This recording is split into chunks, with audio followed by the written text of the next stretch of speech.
Mina olen Teele, olen Fontese koolitusprogrammide koordinaator ja selle video läbi tahan teile tutvustada ühte oma lemmikmeetodit, mis on tihti kasutuses karjäärinõustamises, coachingus ja mentorluses, kui laual on karjäärialased teemad.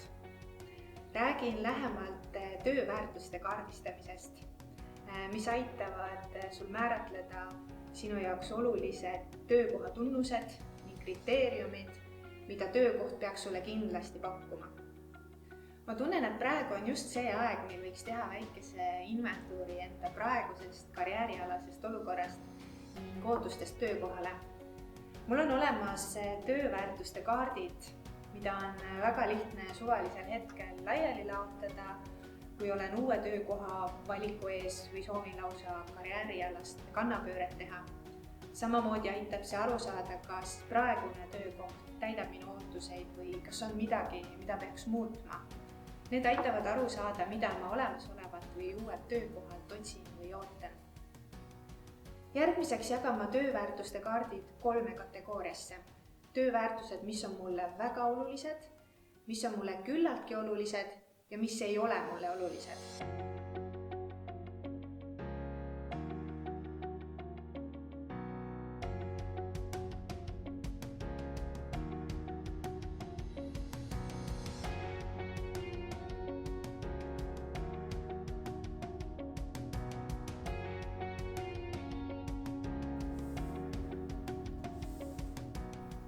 Olen nüüd välja valinud enda jaoks 6 kõige olulisemat tööväärtust, mida pean kõige väärtuslikumaks nii olemasoleval töökohal kui võimaliku uue töökoha otsingul.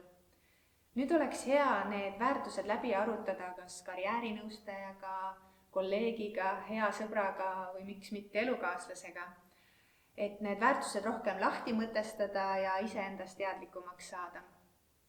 Teine inimene võiks esitada mulle selliseid küsimusi nagu, kas need on päriselt need kriteeriumid, mille alusel sa otsustad, et see töökoht on sulle sobiv või miks just see kriteerium on sulle oluline. Soovitan kõikidel inimestel võtta aeg-ajalt see hetk, et teha üks põhjalik inventuur enda ootustest olemasolevale või uuele töökohale. Millised tööväärtused on sinu jaoks kõige olulisemad?